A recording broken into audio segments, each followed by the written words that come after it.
I am proud to introduce Taiwan Ambassador H.E.B. Kim Chow. Will you please give her a round of applause and welcome her?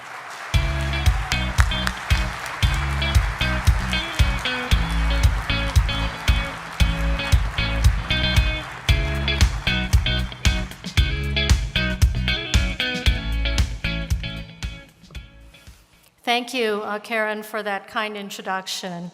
And also thank you to the Honorable Chair Stuart Adams for hosting this wonderful event here in the great state of Utah.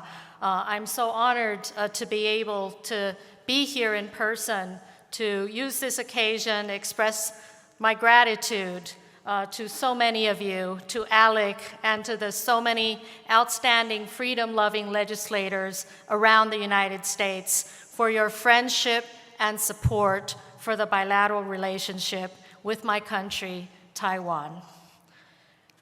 And there are a number of specific items that I do want to highlight in terms of our gratitude to all of you.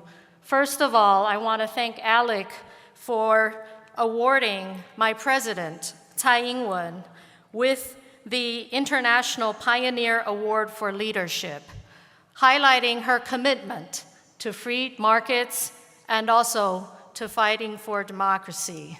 I think this is an honor not only for the president of Taiwan, but it is also recognition of the freedom-loving people of Taiwan and our determination to keep Taiwan free.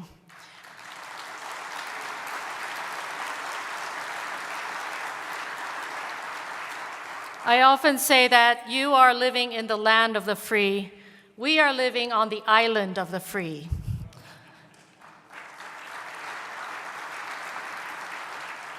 I also want to thank Alec for including in your model policy last year the agenda of supporting a bilateral trade agreement with Taiwan.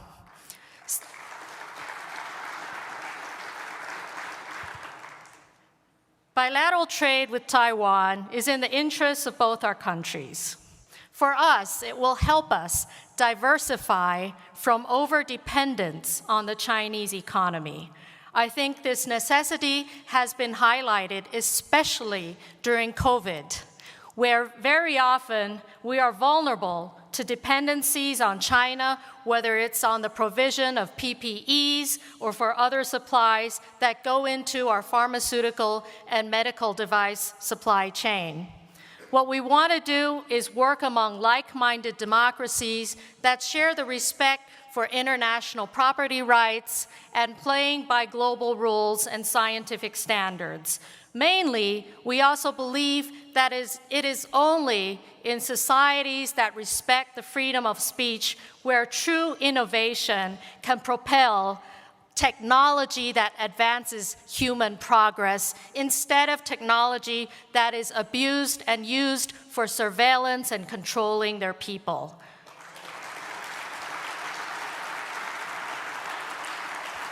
So in the spirit of thanking you for supporting the relationship in trade and economic ties with Taiwan through your model policy, I also want to thank the many of you who have signed up on the letter outside addressing the White House in advancing that appeal to take action in supporting trade with like-minded democracies like Taiwan.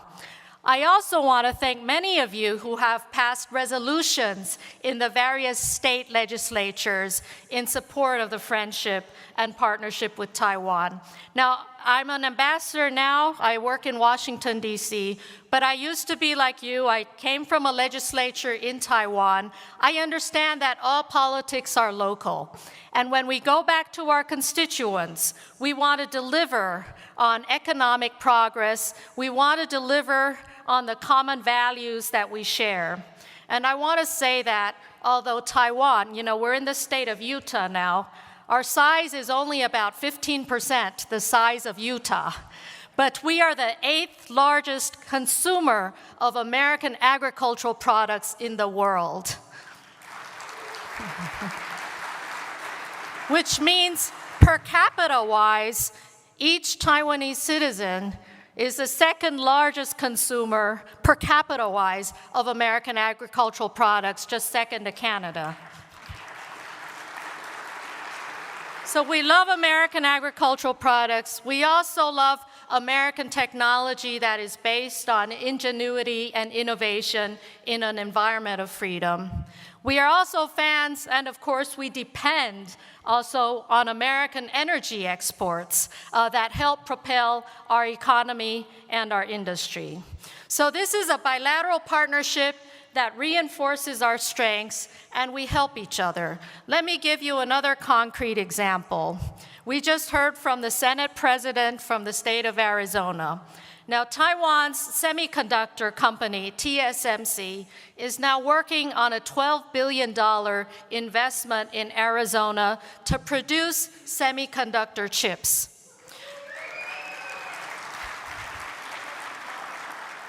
In recent decades, Taiwan has purchased high-end manufacturing equipment from the United States, and we've used that equipment to make chips in Taiwan, which we sell to your auto industry suppliers. Your automakers make the cars and sell them back to Taiwan. So isn't this a mutually beneficial and reinforcing partnership? And it would be even better if we could ensure that in Taiwan, as we are a freedom-loving society, we keep Taiwan as a democracy. So in addition to supporting our trade, thank you, partnership, I want to thank so many of you for also supporting the defense partnership as well as the political relationship that is based on our common values of freedom and democracy, as well as our common interests in ensuring the peace and stability of the Indo-Pacific region, as well as the prosperity of both our economies. Taiwan stands on the front line of confronting the Communist Party of China. We are under daily coercion on the political level, economic level, as well as militarily. And the United States has always been the most reliable friend and partner of Taiwan as we are confronting coercion from the CCP. You know, when I first started out in politics, Taiwan was just holding our very first ever presidential election, and that was in 1996. And China responded to our very first election by firing missiles against Taiwan. They have a very low anger threshold. They tend to be upset about everything we do, about our existence, about beating their athletes in the Olympics.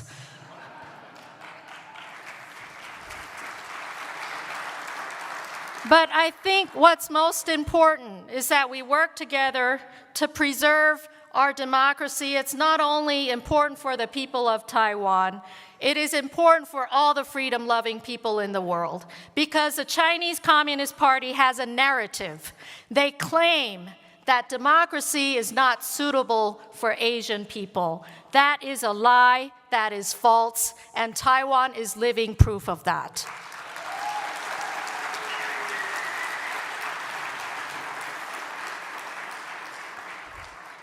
So thank you again for your steadfast support for Taiwan, and we look forward to working with all of the state legislatures on continuing to advance our economic partnership in so many ways. We also look forward to working with you on educational exchanges for all the young people of your schools and your universities around the United States who are questioning the presence of the Confucian Institutes and the way the Chinese government exercises censorship and surveillance on their students. Taiwan is your best alternative for learning the Chinese language in an environment where the young people can exercise their full freedom and tweet whatever they want without the risk of going to jail. So we have a lot of work to do, and thank you again to Alec and such strong enthusiasm for this partnership that continues to be so meaningful for democracy, for freedom, for our values, as well as for our interests. Thank you again from Taiwan.